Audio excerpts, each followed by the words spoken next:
Cut it. Good shot Nilesh, ऐसे ही बढ़िया perform करना है अगले वीक के शो में। ओके, बैक अप एवरीबॉडी, आज के लिए इतना काफी है। नीलेश, एक काम करो, तुम आज रात ना यहीं रुक जाओ मेरे साथ, कल सुबह चले जाना। इतनी रात कोनकीना होकर अपने घर जाना सही नहीं है। ये कहानी है 21 साल के युवा नीलेश की, जो शहर से थोड़ा दूर रामगढ़ नाम के गांव में अपनी माँ के साथ रहता था। उसकी जिंदगी में अपनी माँ के सिवा और कोई नहीं था। अपना घर चलाने के लिए नीलेश छोटा मोटा थिएटर करता था।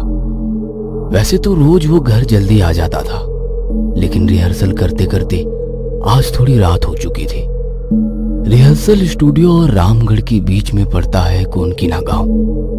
कोनकीना तो बस नाम का गांव है, कुछ लोग तो इसे मुर्दों का गांव भी बोलते हैं। किसी जमाने में यहाँ जनबस्ती हुआ करती थी, लेकिन आज ये गांव खंडहर पड़ा है।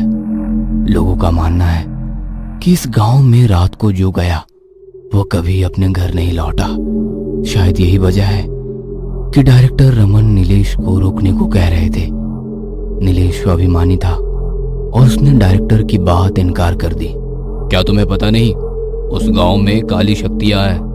लोग बोलते हैं कि वहां किसी बुढ़े तांत्रिक की आत्मा है जो अपने जीवन काल में छोटे मोटे बच्चों की बलि चढ़ाता था। अरे सर, आप ये किन बहकी की बातों में फंस रहे हो? ये सब तो अफवाहें हैं, और मैं कोई बच्चा थोड़ी हूँ कि वो तांत्रिक मेरी बलि चढ़ाने के लिए वहां बैठा मेरा इंतजार कर रहा होगा। हाँ चलो ठीक है, जैसी तुम्हारी मर्जी, कल मिलते हैं रिहर्सल पर। ठीक है सर, गुड बाय। इतना बोलकर नीलेश वहां से निकल जाता है। वो सुनसान सड़क पर पैदल अकेले चला जा रहा था। उसके हाथ में एक इलेक्ट्रिक टॉर्च थी।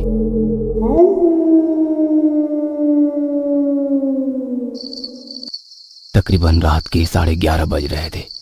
अंधेरे के सन्नाटे को झिंगूर की आवाज भंग कर रही थी। नीलेश जैसे ही कोनकीना पहुंचा तो एक काली बिल्ली उसके सामने अचानक से आ गई, जिसको देखकर नीलेश थोड़ा चौंक गया। उसको नजरअंदाज करके नीलेश आगे बढ़ गया। थोड़ी दूर चलने पर उसको ऐसा लगा कि शायद उसका कोई पीछा कर रहा है। उसे वहां पर किसी और की मौजूदगी का एहसास हो रहा था। जैसे ही वो पीछे मुड़ा तो पीछे उसको कोई नहीं दिखा। अचानक से उसके हाथ की टॉर्च बंद हो गई। नीलेश टॉर्च को हाथ से ठोक ठोक कर आगे बढ़ ही रहा था कि उसे कुछ बच्चों की रोने की आवाज सुनाई दी। ये रोने की आवाज सुनकर नीलेश दंग रह गया। वैसे नीलेश को डर नहीं लगता था, लेकिन उस परिस्थिति में कोई भी होता तो वो डर ही जाता। आवाज को नजरअंदाज करते हुए नीलेश पीछे मुड़ा, और जो उसने देखा वह देखकर नीलेश पसीना पसीना हो गया। उसे चांद की रोशनी में कुछ बच्चों की परछाई दिखाई दी। यह देखकर नीलेश वहां से सीधा भाग गया। कुछ देर के बाद उसे एक बुढ़ा आदमी दिखाई दिया, जो आग जलाए अपना मूंगफली और भुट्टे का ठेला लगाकर चले जा रहा था। उसको देखकर नीलेश की जान में जान आई। वो भागकर उसके पास पहुंचा और उसी के साथ आगे बढ़ने लगा। बाबूजी, क्या खाओगे, मूंगफली या भुट्टा? इतनी देर रात आप इस गांव में कैसे? बड़ा अजीब गांव है, आपको डर नहीं लगता क्या? अरे बाबूजी, डर कैसा, मेरा तो यहाँ से रोज का आना जाना है। यहाँ पे ऐसा बोलते हैं ना कि इस गांव में किसी तांत्रिक की आत्मा है जो पहले बच्चों की बलि चढ़ाता था। आपको पता है क्या इसके बारे में कुछ? अरे बाबूजी, 30-40 बरस पुरानी बात है ये तो। सुना है कि इसी गांव के लोगों ने मिलकर उस तांत्रिक को जिंदा जला दिया था। ये सुनकर नीलेश कुछ सोचने लग जाता है। अरे सुन रहा है, मुंशी राम का पोता। इतना सुनकर नीलेश के होश उड़ जाते हैं और वो उस बुढ़े आदमी की तरफ देखता है। तुम मेरे दादाजी का नाम कैसे जानते हो? अरे वो भी तो था इसी गांव में, उस तांत्रिक को जलाने में। इतना बोलते ही वो बुढ़ा आदमी हंसने लगा उसकी बातें सुनकर, और उसकी दाहिने हाथ के लंबे भयानक नाखून देखकर नीलेश बहुत बुरी तरह से डर चुका था। वो रास्ते में बिना कहीं रुके सीधा अपने गांव की तरफ भाग गया।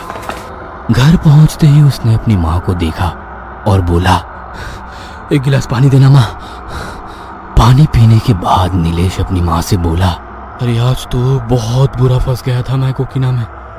एक अजीब आदमी मिला था। उसकी बातें तो अजीब थी ही, साथ में कितने बड़े बड़े नाखून थे उसके। कैसे नाखून? कहीं ऐसे नाखून तो नहीं थे?